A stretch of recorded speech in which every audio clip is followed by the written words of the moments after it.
Hey, good morning, everyone.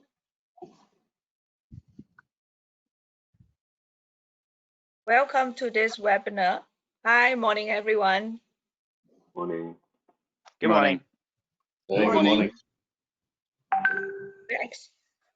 We're excited to launch Singapore's rebound and resilience ranking of commercial real estate sectors post-pandemic. Which sectors will thrive and survive the turbulent times? And why is this interesting and important for both investors and occupiers?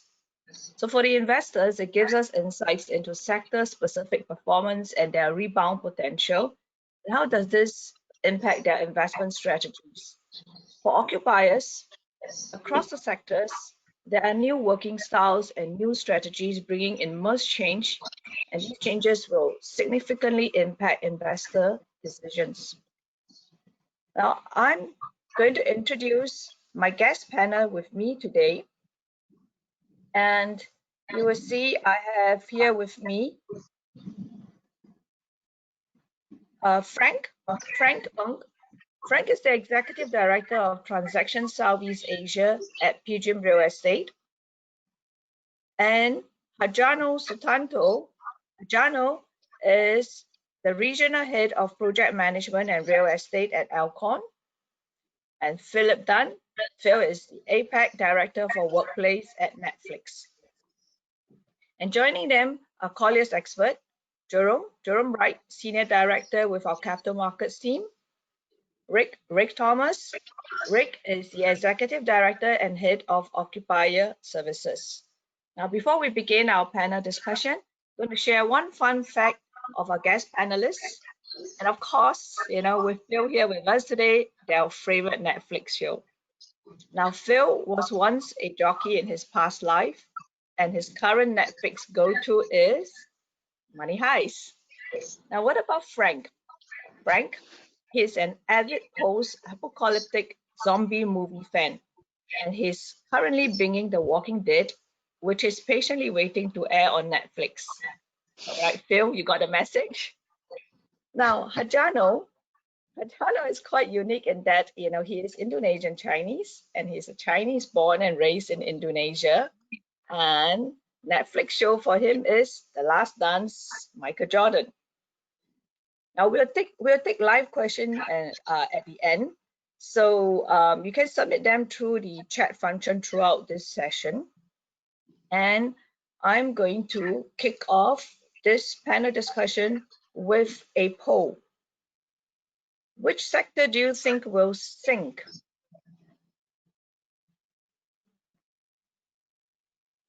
I'm just going to wait for everyone to poll. All right, you can select one of them: retail, manufacturing, hospitality, financials, professional services.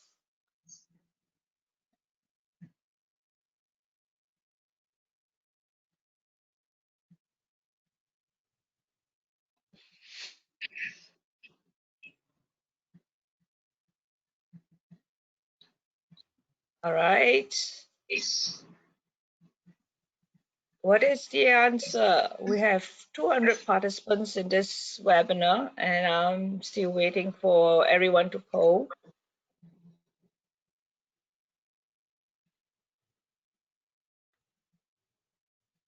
Retail.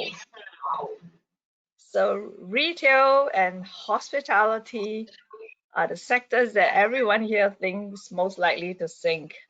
Now I'm going to hand over to Tricia to tell you if your predictions are correct. Tricia? Hi.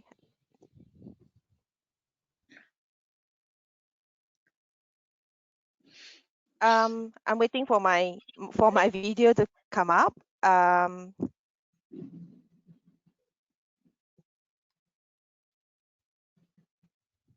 Okay, hi everyone. I'm Tricia. I'm the head of research at Colliers Singapore.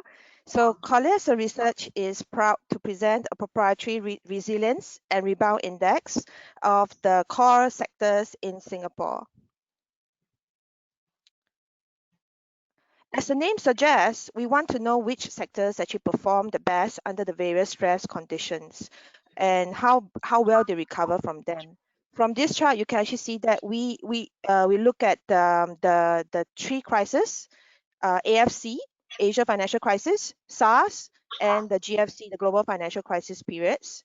And we also look at a few metrics. One metric is obviously not robust enough. So we look at the GDP growth as well as the stock index returns. And we use the FTSE APEC ex Japan index returns for each respective core sector. As you see from this chart, overall stock index and GDP growth, they are actually closely related.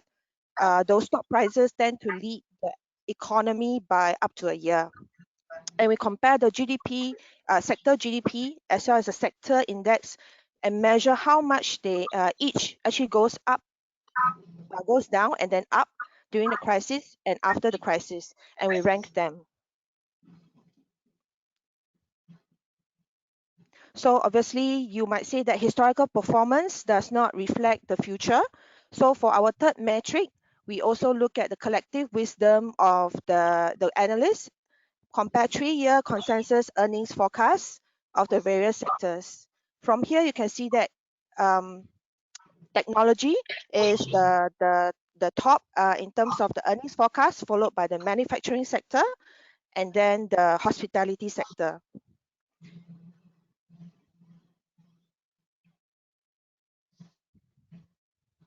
So combining the three matrix, this is the final ranking. Did you get it right? So we have the top swimmers, manufacturing, technology, and hospitality. And I think the last sector is professional services.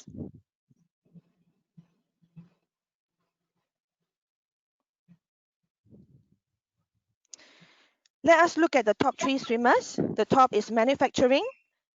It includes the pharmaceutical, biomedical, and electronic sectors. It has the highest GDP rebound and the second highest stock returns and the second highest earnings growth. I think in the near term, there is pressure due to the supply chain disruption, but typically it has the strongest rebound. And in the real estate terms, it should actually benefit the business parks and the high specs industrial. Second, and they are very close. Second, technology. It has the fastest earnings driver over the next 3 years. It is it's also the second highest GDP growth resilience, and it has the highest stock returns. I think it will continue to be the main driver for office demand, logistics warehouses, and data centers. And third, I think this is a surprise, hospitality. I think historically it has been the most volatile, so it has a large impact today. But we are expecting a sharp rebound going forward as from the earnings rebound. And I think the long-term so-called demand drivers for Singapore's tourism is still intact. It should boost the hotels and hospitality sector going forward. So I'll pass it back to the panelists. Thanks, Tricia. I'm going to invite Colliers experts, both Rick and Jerome, to share with us, the current situation in both the occupiers as well as the capital markets. Rick, why don't you go first, Rick? Sure, thank you, Wei Ling. Good morning, everyone. Hi, Rick Thomas from Colliers Occupier Services. Thank you, Tricia, for an update on the report. I think if we look back holistically from some of the findings of the report from both SARS and the global financial crisis, it's pretty fair to say that the GDP has rebounded fairly positively. And I would expect the same to sort of occur post a COVID-19 recovery. I think one of the questions on everyone's mind is what does that recovery really look like? There's various letters out there describing it. Is it going to be a V-shaped recovery? Is it a U-shaped recovery? I've even heard the term an L-shaped recovery coming out of the US. I think the thing to note is, Singapore is facing probably a deeper recession than we've all expected, which is basically from weak external global demand. And then, last week we've had an extended circuit breaker, which continues to place a significant degree of uncertainty over the sort of the length and the severity of the COVID-19 case. So the outlook of the forecast on the economic recovery still seems a little bit uncertain. I also think a good point to note is that some other countries are opening up a little bit quicker than Singapore. Having said that, there has been better than expected GDP in the first quarter. The full impact, though, is really only going to come through, I feel, on the second and third quarter, which is sort of adding fuel to the contracted forecasts.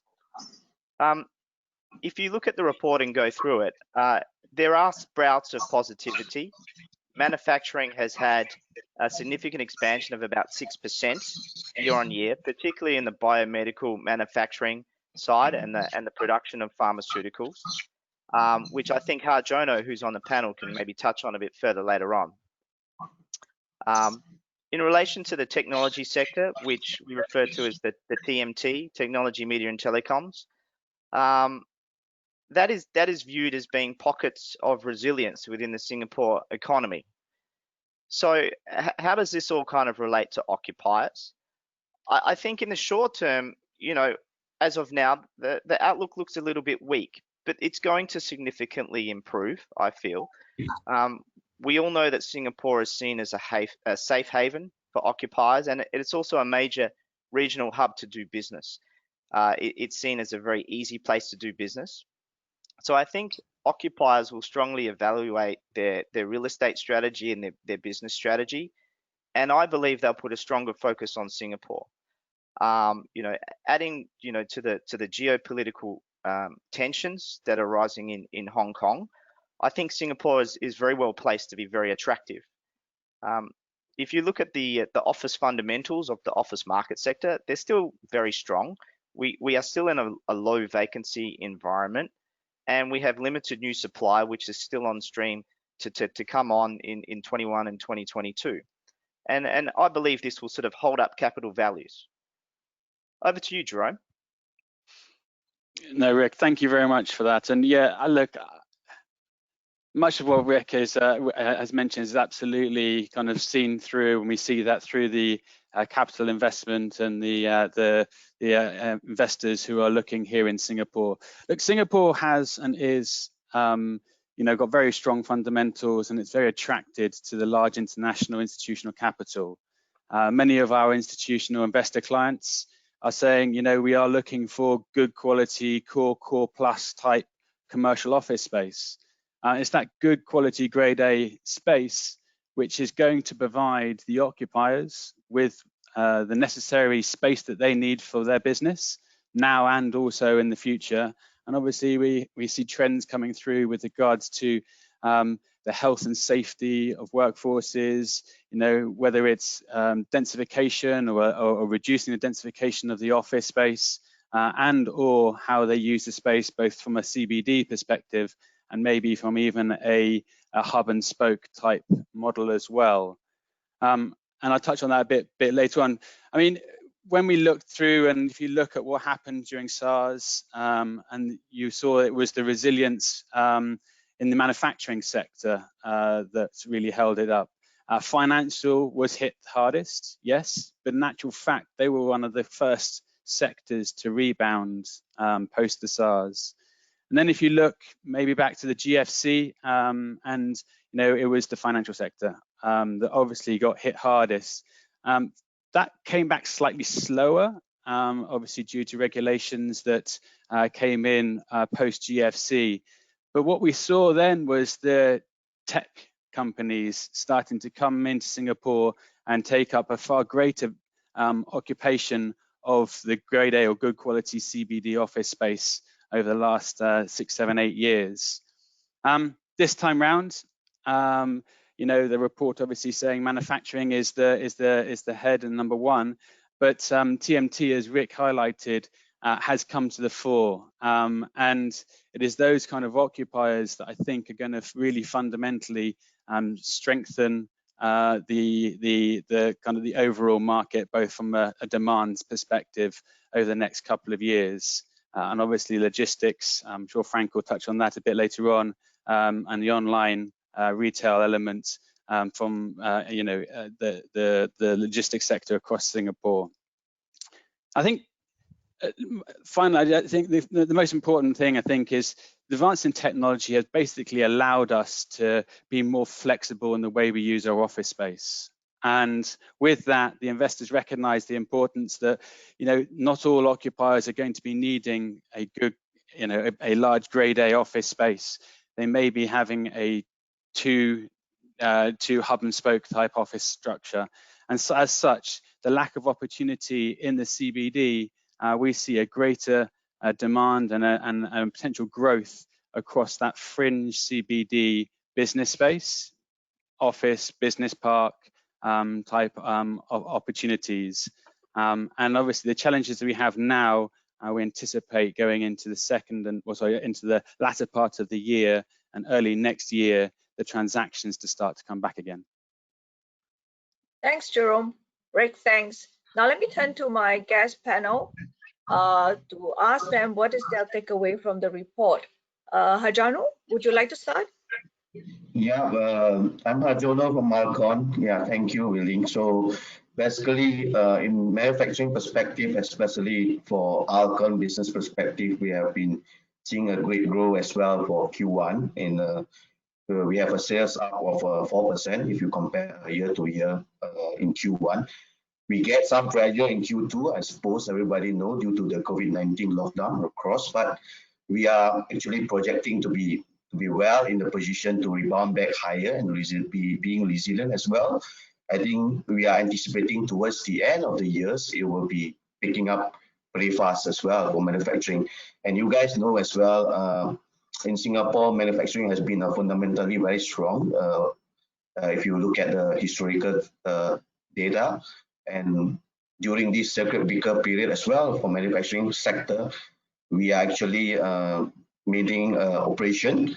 We have a plant in Singapore as well. So just for the sake of the knowledge of our attendees here, so Alcon have a plants in Singapore, 2 plants that is still running during this circuit breaker period. So, and in terms of real estate commercial offices strategy, we don't see actually much changes, and we are still picking up in this manner.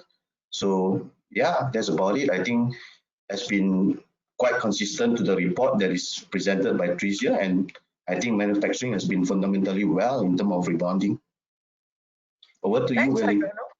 Yeah, thanks. So that's very positive to hear. What about you, Phil? What's your takeaway from the report?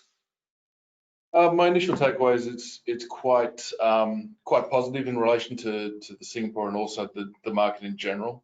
We're going to see a lot of very interesting changes happening over the next 3 to 6 months as the market comes back in. I think fundamentally we'll be seeing things. The rest of the world will be focusing more on us, as we've been through this several times before, and our recovery is going to be a lot swifter and a lot cleaner than it is going to be in the rest of the world. A lot of focus has been on us as a function and us as a group, especially for real estate down in Asia, because as I said, we've been through this before. We can understand what's happening and where we're going to be moving forward. As we're in other regions and other places, we're not going to see that happen as quickly. We're also going to see a lot of interesting things come from the rest of the market in the region. So, how quickly Indonesia, Philippines, Malaysia, and Thailand sort of recover as an example, and the depth of growth they're going to have moving forward. We're also going to see, especially with seeing retail and with hospitality taking a significant hit during this time, how quickly they're going to recover and how stable that's going to be from a technology sector. Especially looking at the growth and the prominence of Amazon and being able to deliver during this crisis. And on the flip side, you've got companies like Booking.com, a large global travel company that has suffered significantly during this time as well. So we're in for some interesting times, but my takeaway from the report is overall it is quite positive, but time once again will tell on this one. Yep, indeed, time will tell. So let me quickly turn to Frank. What's the takeaway from the report? Thanks, Willie. So as a zombie movie fan, as you pointed out, and against the backdrop of this pandemic, the first question that I thought of when I heard the topic today was, can zombies swim, right? So I Googled this question, and apparently, while they can't do the breaststroke, they can definitely survive for a long time underwater. And I think that's a nod to Tricia that we'll definitely get through this and certainly be resilient and come through. So I agree with a number of conclusions in your report, Tricia, particularly on the resilience of manufacturing and on the rapid adoption of technology in many sectors that would otherwise not have done so. So maybe here I'll just quickly elaborate on two reasons why I believe the industrial sector should be one of the top real estate picks in Singapore, despite the cyclical headwinds of the restricted cargo movement and reduced economic activity worldwide. So first, I think one of the lasting impacts of the crisis will be a change in supply chains, and that this crisis has revealed to be fragile. One of the mega trends that PGIM had identified in a recent report as well is that there will be a barbelling of global supply chains into one group, more resilient, diversified, multi-regional supply chains, and in another group, reshored supply chains that will return to the home markets either because of cost or government intervention. So firms will also opt for holding fatter inventories to increase reliability and resilience, and the stockpiling of strategically critical goods could massively increase. So the second, I think, is that the crisis has brought about a rapid acceleration of the move online by businesses and widespread consumer acceptance of that, resulting in a permanent change in consumer behavior and consumption of real estate. One very clear impact will be on e-commerce that has become far more widely adopted. Share of retail, as you point out, Tricia, is share of retail spending will continue to increase. So this will ultimately bolster demand for rents for warehousing while reducing that for retail space. So all these factors, I think, would drive up long-term demand for manufacturing, warehousing, distribution facilities here. I believe rents could rise faster than the Colliers CAGR forecast of 0.6% over the next 5 years. Yeah, I'll stop here for now, but happy to get into other sectors later during Q&A. Thanks, Frank. Resilient indeed. I love your comments. Now let me turn to Harjano for now. As a pharmaceutical company, our report ranks your sector as resilient. So you are swimmers. It will be interesting, for the audience to know how Alcon has responded to the crisis. Has your real estate strategy changed or stayed the same? Harjano? Yeah, thanks, Wei Ling. So Harjano here speaking again. So basically from Alcon perspective, Alcon is a world-leading eye care company. So basically two sectors we are in. One is for the surgical, the other one is for the eye care contact lenses. So if we are talking about the surgicals, I think it's all about the cataracts and all these kind of things. I think for the growth in the upcoming years is still, I mean, the patient is there, and we are actually going to see that more and more patients to be there, and we are expecting, like what I said previously, we are expecting a rebound, strong rebound and resilience towards end of Q2 2020 due to the need of the surgical procedures that for our patients, as well as due to the demands that is picking up for the contact lens sectors as well. So in lieu of this business strategy and business plan forecast, so in terms of real estate, as I mentioned earlier, I think we are in the turbulence here, but I don't see, and we are still maintain our position in the strong, especially in the strong position especially in Singapore and around the region in Asia. Another region that is worth talking about here for Alcon is China as well. So in the region in Asia, we are actually picking up well, and I think at this point of time, the real estate remain as no change as what we can foresee. Wei Ling, over to you. Okay. Thanks, Harjano. Now I'm going to ask Phil, who is the next group that we have identified as swimmers. So by ranking second overall in our findings, Netflix are considered swimmers compared to other sectors. So as well as being industry leaders within the tech sector, we can assume you are in a good position for what's ahead. So from an office and workplace perspective, how is Netflix equipped to continue this momentum? And what are your key learnings from these turbulent times? Phil? Yeah, absolutely. I mean, if we look at our Singapore environment, the offices we have there, we had more space than we actually needed in relation to our current headcount. We essentially future banked a lot of our space. So we knew we were going to grow exponentially over the next 5 years, and we banked that very early. So when we come back, social distancing, thankfully for us, won't be so much of an issue in that environment.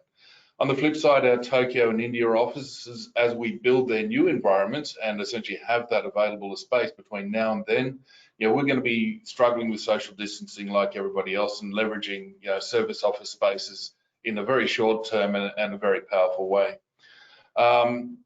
Moving forward, especially our corporate environments very much support our production environments as well. And production is very important for us to get back to as quickly as possible. Same with our competitors, Disney Plus and Amazon. So they'll be planning to do exactly the same as what we are, which is, increase our capacity to compete and, be productive in this time and get our content created.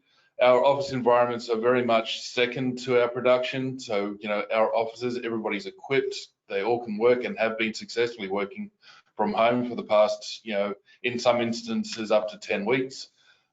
We will have the slow and gradual and measured return to our office environments moving forward, as we are allowed to and as we're regulated to do so. But our primary focus essentially will be getting our productions up and running. We're currently producing in Korea. We're starting off production in Japan. We have small productions happening in Australia at the moment. And when we look at that space moving forward, how we set up our studios and those sort of environments are going to be completely different as well. A lot of our animation is currently being done out of people's homes at the moment. So that is going to change that environment significantly as how we produce and create that content as well. So moving forward, we are lucky in where it is that we are at.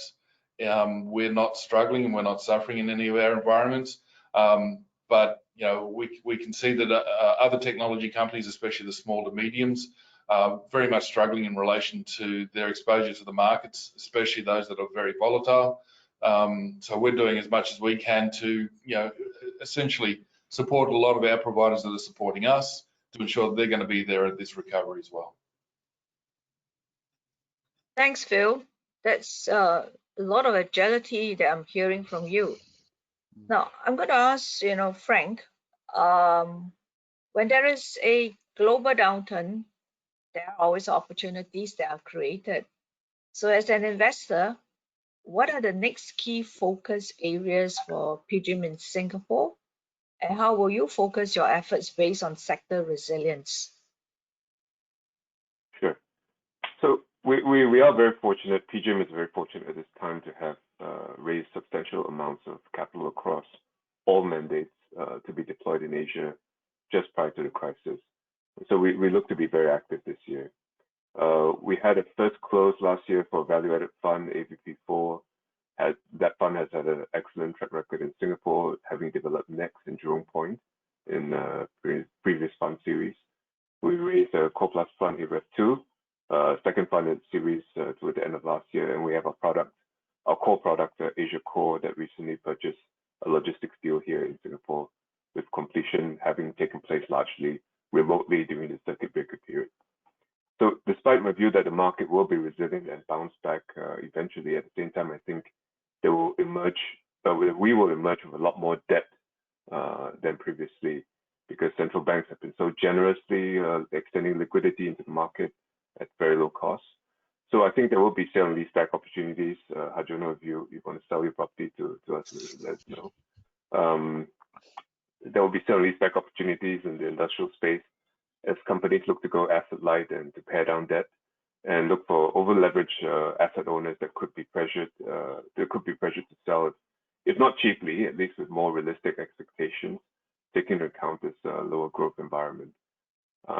So I think we'll be very active here. We have a focus on core industrial, sale and leaseback opportunities, riding some of the mega trends I mentioned earlier, and on more opportunistic assets in office and retail. We expect this vintage of funds, 2019-2020 vintage of funds, to be one of the better performing ones, taking advantage of the upheavals and structural shifts in the market at this time. Okay, thanks, Frank. We will be speaking to you a lot, knowing that you're all fired up. Please do, yeah.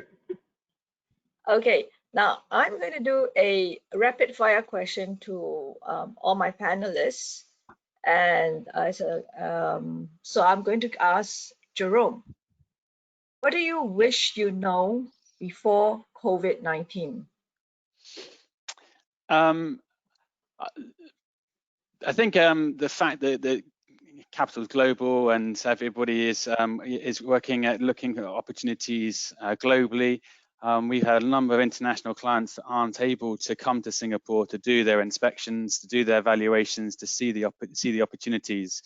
I just think if I had my time again, it'd be good to get a better handle on with regards to online or digital type inspections, that type of infrastructure to help our investors get a better understanding of the opportunities.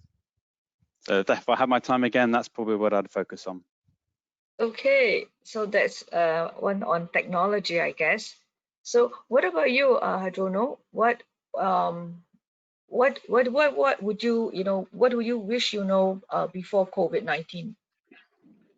Okay, so for the manufacturing sector, frankly speaking, on the manufacturing sector, we don't have much actually negative impact in this period of times, especially in Q1. But we do some pressure in Q2. But if you ask me personally, I would think that the online platform has been great. If our manufacturing sector can actually leverage on the online platform for the marketing and sales, that will be great as well, because this will actually promote the consumers actually into the online platform and try to purchase stuff on the online and so on and so forth.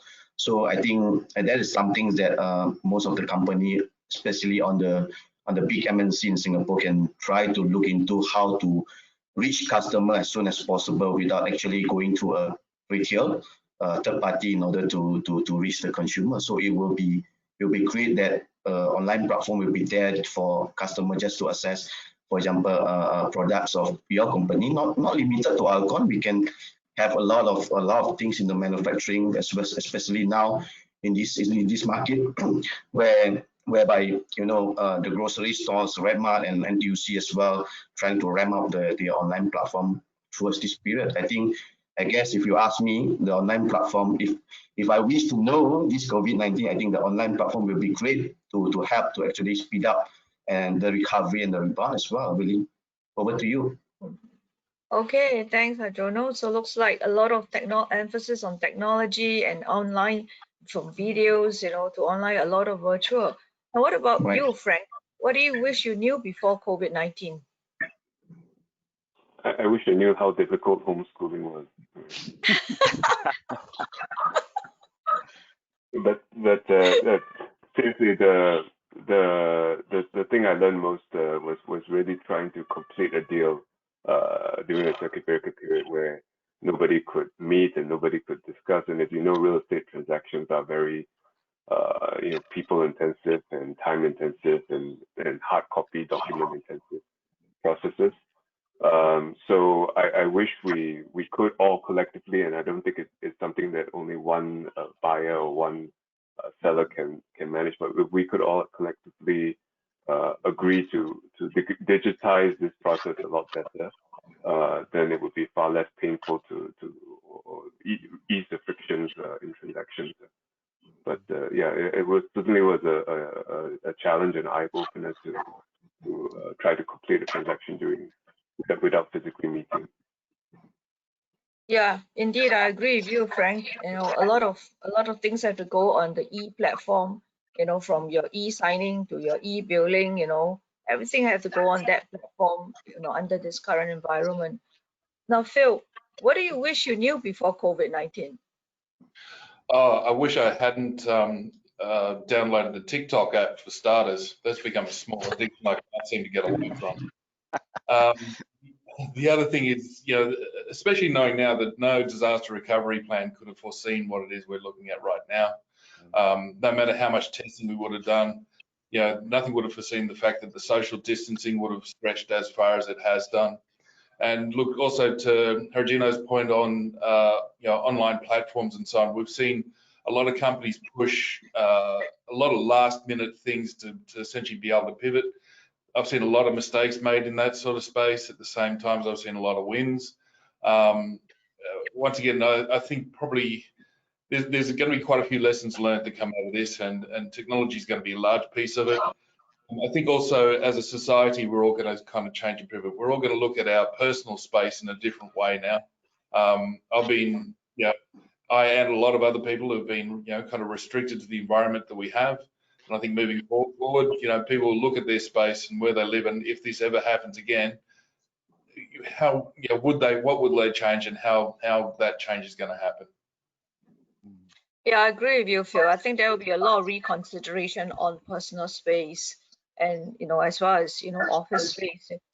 On that note, Rick, what about you? What do you wish you knew before COVID-19? I think one of the big things is not underestimating the severity of the outbreak. To begin with, if I had the information that I had now, we would be, I guess, better prepared. To Phil's point, a big thing for occupiers is a BCP protocol.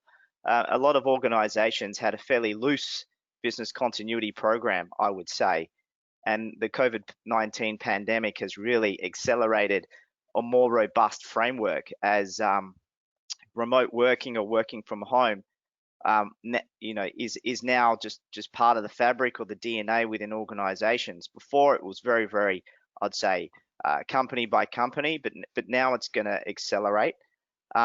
Also to Jerome's point, a lot of what we need to do is physical inspection and going on site and meeting clients and vendors and suppliers face to face. If we could, I guess, be prepared with the digitization of what Frank has mentioned, not only with the technology to see things, but signing of contracts. I mean, that is really going to shift quite significantly now. I guess the good thing that would come out of COVID is that we're going to move that way a lot quicker than we ever have before. The way that occupiers will look at their space will be somewhat different now too. Social distancing is very, very real. Do we have enough space to comply for the health and well-being of our employees? The corporate governance regarding sustainability, well-being will certainly accelerate in the workplace. What does that mean for the office space? There's been very different schools of thought. Some people are opinionated in that, is this the death of the office? Is everyone going to work from home or remote working? I don't think so.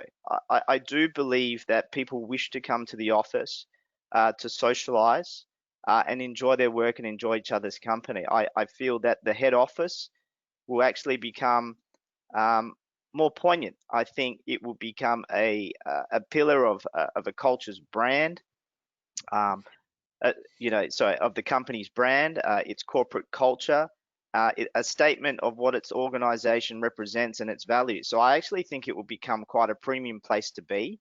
How that space is used, I do think will be different.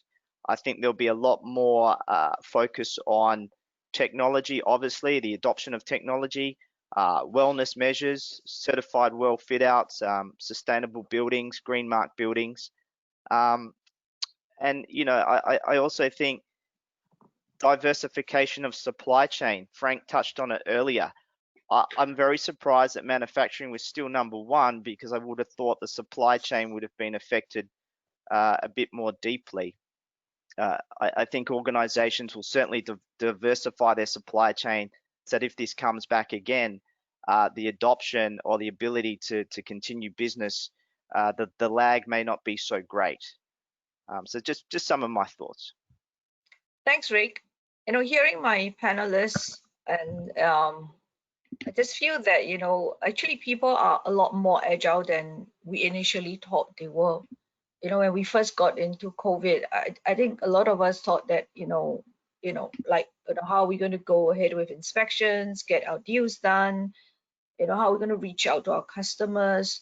But really, I think, people are a lot more agile than we initially think, they are. And I think that people are very willing to embrace new way of working and all the great technology available. Now, I'm seeing a lot of questions in my chat box, and I'm going to, I've looked at my questions and I'm going to put them to my panelists. Now, there's this question, I think, Phil, you probably be the best person to answer this one. So as an end user, what are the main issues that Netflix is currently addressing with your current landlords in regards to building wellness and ensuring your employees feel comfortable working there? Okay, I mean, going into this, I mean, we put in a lot of measures to manage social distancing as we were going into the close down, and essentially we were shutting down our offices. So there was a certain amount of people understanding that we'd ramped up the cleaning and disinfection that was going on. We were isolating certain spaces where we knew large groups were being. We reduced our lunch to essentially boxed lunch to eliminate that ability to share that space or any form of cross-contamination that came with that. Moving forward, and as we gradually come into the space, we'll be looking again at social distancing. We'll be allocating seats depending on the numbers, and then once again, this will rely on how the phases eventually come in and whether we'll be dictated to what numbers. And it'll be different for each country as well. So the social distancing and government requirements in one country is going to be significantly different to the next. So making our staff feel comfortable with what we're going on is a very clear communication, essentially ensuring that they know that we've got this, being very clear about social distancing. Our facilities people on site are the informed captains. So essentially they are the people, they can't get overridden by managers or directors or anything. They are the people that are responsible for the health and safety of people on site. The other big thing is at no stage do our staff feel that they have to return to the office. If they're not comfortable or they're not in any way feel that our measures are stringent enough, or if they just feel in general that they commute or that they are living at home with the elderly, immunocompromised or with children, they definitely don't have to return to work. We have the technology for them to essentially work from home like they have been, and will continue to do so, and we will support them at home. At the moment, we're sending out snack boxes and other things to keep people basically distracted, but also enthused about what it is we're trying to do to keep them going as well. Yeah, indeed, I agree with you, Phil. Wellness and productivity can go hand in hand. Correct. Now, I have a next question. That's for Tricia. So surprised to see hospitality ranked third in rebound list post COVID-19. With ongoing quarantine and isolation policies, surely travel will continue to be heavily restricted. Tricia, you want to take that? Any response? Sure. Hi, good morning. Okay, sharing my webcam. Okay, hospitality was a surprise to us as well. But if you see our ranking, it was really to rank the resilience and rebound. So what happens for hospitality is it goes down deeply, but it also rebound very strongly. So this also counts towards our ranking. And what happens with the 3-year forecast? We actually look at the 3-year earnings outlook going forward. And it was as of end of March in terms of the base. And if you look at that, most of the hospitality sectors has already come off significantly. And I think we are going to rebound from a low base. And that is why it actually ranked third. So it's an opportunity as well. I think especially for investors, if you take the fact that, during the poll, most of you guys actually think that hospitality is actually badly hit. I think with that, if you are willing to take the risk, I think it will reward you quite handsomely as well. But obviously, high risk, high return. We are not advocating that everyone should look at hotels, but it is a surprise, and it looks like it could rebound quite strongly going forward. Thanks, Tricia. So indeed, right, it's more resilient than we thought. So let me just quickly share my webcam. Yeah, so hospitality, more resilient and very likely to rebound stronger than we think. Now, there's a question which I think, Frank, you will be in the best position to answer this. Do you think COVID-19 will cause structural change to the way investors underwrite opportunities? Yeah, I think the question is maybe better phrased is are there structural changes to various sectors that will cause us to underwrite these sectors differently or underwrite the assets in these sectors differently? So to that, yes, I think some of the trends we talk about in manufacturing definitely, in manufacturing and logistics definitely will cause us to take a different view of the sector. I suppose maybe I just quickly touch on the office, retail, resi market as well. So for office, the densification of office space will definitely reduce. And this will kind of be a big reversal of the trends that have been in place for the past, I would say, 5-10 years, where really there was a view to intensify office usage or office space per employee. Obviously, work arrangements will become more prevalent, and a big part of your office, of your company, may not be in the office at any point in time. And I also think co-working might not be the panacea that it has been for a lot of office owners, right? Who look to have co-working sort of take up any of the float space within the building, and to be able to have some shared facilities, because the health and safety of any company's workforce will become a top priority at this point in time. So office, I would say, certainly some of these structural trends would force us to underwrite it slightly differently. For retail, I think it's quite obvious that bricks and mortar will be very, very badly hit and possibly replaced by technology-intensive firms with big scale. I think you can see the penetration is jumped of e-commerce has jumped very high in the past 2 quarters. I think that will be a persistent trend. And with this increased debt and strain, I mean, notwithstanding the government measures to assist retailers, I think many retailers will not survive, and demand for retail space will take a long time to recover. And on residential, I suppose the work from home arrangements will increase the need for personal space and possibly larger homes. So the small apartments that we've all kind of gotten used to seeing the developers sell could fall a little bit out of favor as people prefer larger homes with more personal enclosed space within your unit rather than in the communal condo facilities. So yeah, somewhere we can somewhere we can lock ourselves away from our kids, basically. As much as we love them. We love them. Of course we love them, but yeah. Of course we do. Yeah, indeed, space reconsideration, right? Yes. Okay, do we have time for one last question? I think we are 5 minutes overrun. I think, I'll do one final question, which I see on my chat box. Is tech still considered a bright spot in the office occupier market, given more and more tech firms, Google, Twitter, are publicly announcing a more long-term flexi work from home arrangement?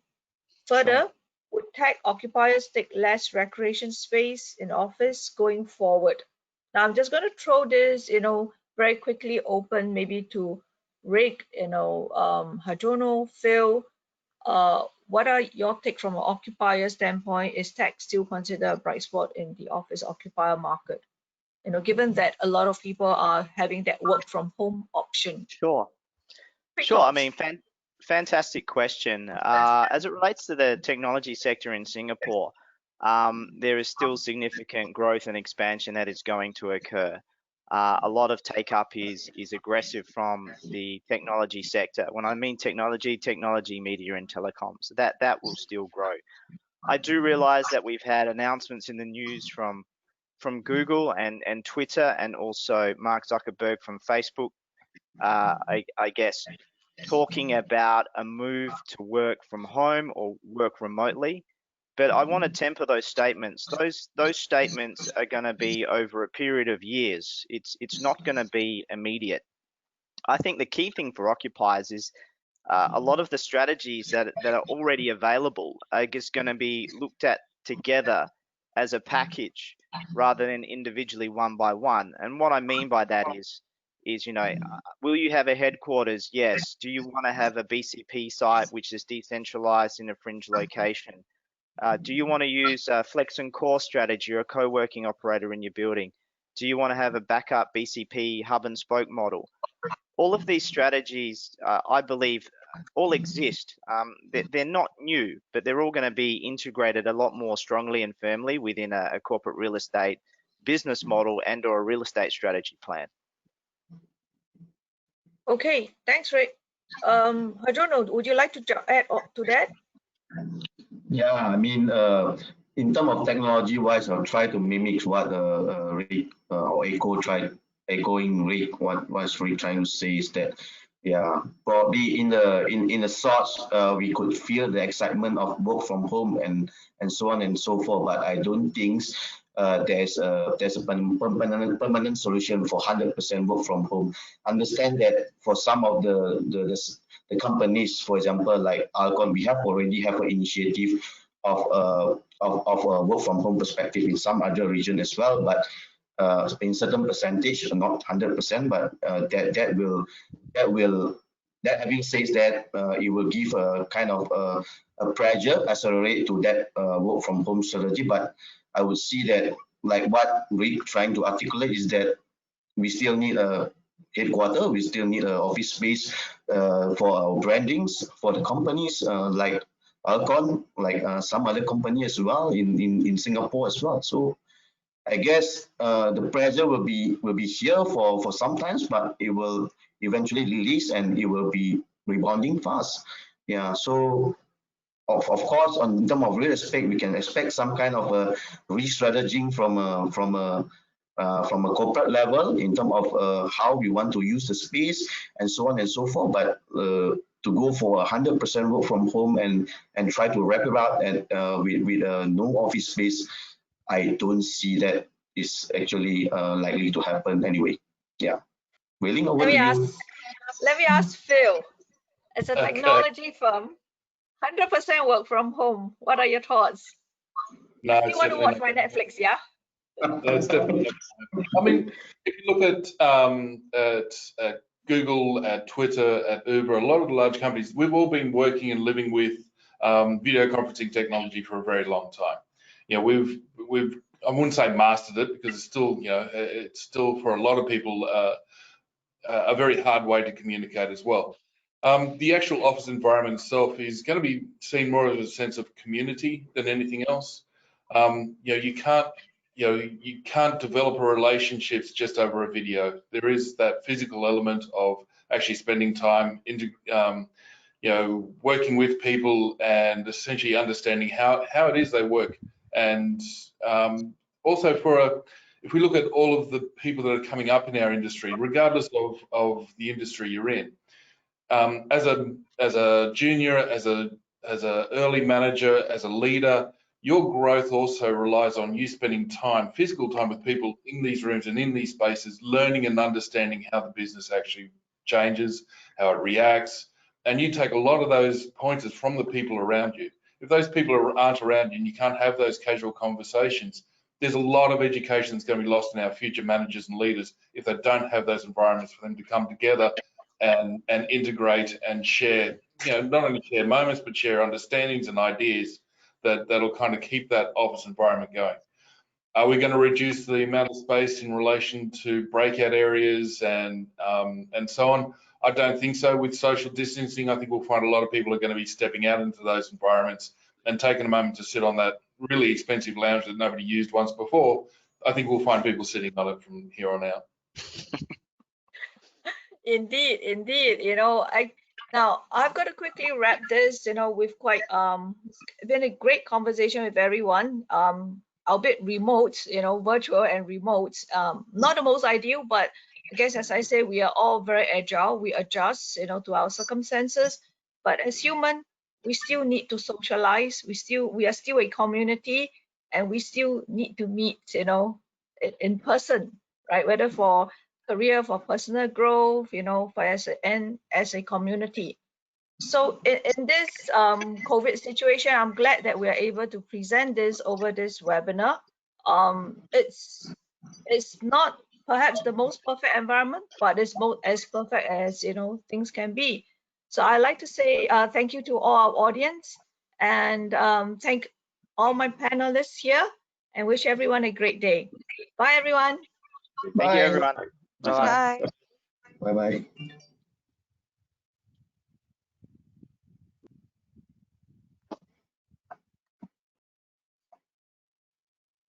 So do we